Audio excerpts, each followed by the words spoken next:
Hey everyone, how's it going today? It's a good day maybe for you, but for me, I actually have some work to do.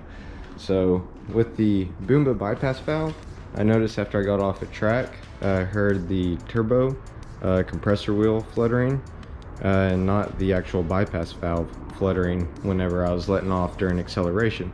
So I've had it on for 6 years. It leads me to believe that it may be stuck. So I contacted Boomba. They said it could be just a buildup of carbon blow-by in there that has it jammed. So I'm gonna take it out, take a look at it. But they said before I actually took it apart, they wanted to send me basically some O-rings. They said that you don't want to try to put your own O-rings in there just in case you cut one, because they're not going to be, most likely not going to be the same size. So looked like they sent me a sticker as well.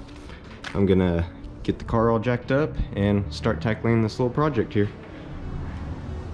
So I'm looking under the car. The first thing I have to take off is my skid plate. This is the TBW skid plate. It's pretty nice. As you can see, it saved me a couple times. So I'm gonna go ahead and just pull this thing off now. Now I have to take off the hose here, the PCV, I believe. Basically press down and push up on the white piece, it should pop off.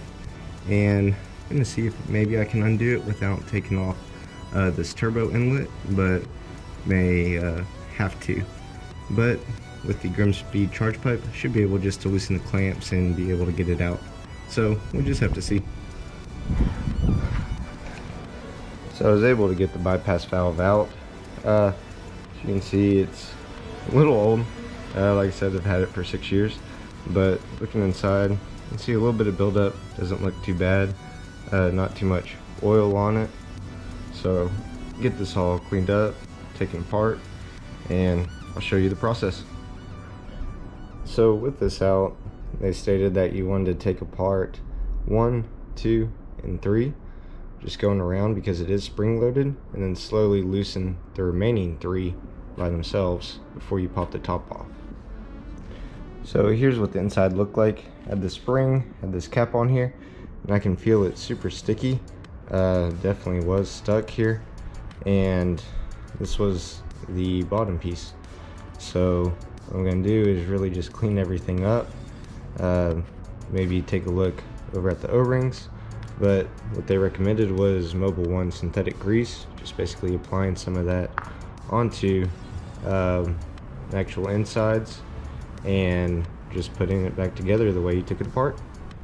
Since I took it apart and that they sent them to me, I'm gonna go ahead and replace the O-rings. There's just 2 inside here, 1 white, 1 red, then a white one around the very base of here. And going back, they sent me 2 white ones, so you'll use the smaller diameter to fit on this kind of copper looking piece here. But also just grease everything and see how it fits. So now I have the new O-ring put on, as well as inside here. As you can see, there's a red and then a white. So now basically just put some of this grease on the inside here, grease around here, put back the spring, test it, make sure it's bouncy, and then put the top back on. One other thing I did make note of is that I could see through that hole here at the top, make sure that nothing in there was clogged. Upon further inspection too, I did have a black O-ring that was not taken out originally, and it seats correctly right here, so I believe that I'd blown out the O-ring quite a bit ago.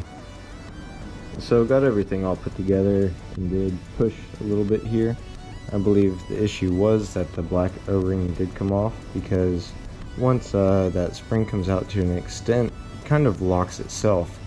Once you have the screws applied, it has the maneuverability of going up and down like it should be on the spring. So I believe that's what happened. That O-ring came out, and for some reason it all got locked up.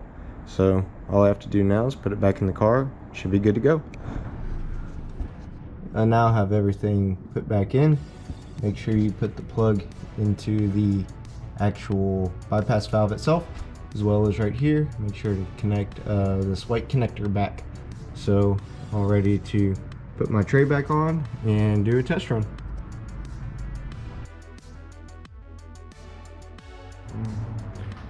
The bypass valve seems to be working well now. Just took it on a quick little drive. It sounds pretty good. Thanks again to Boomba for sending out the little O-rings for me. It wasn't too hard of a fix. As always, happy driving and enjoy.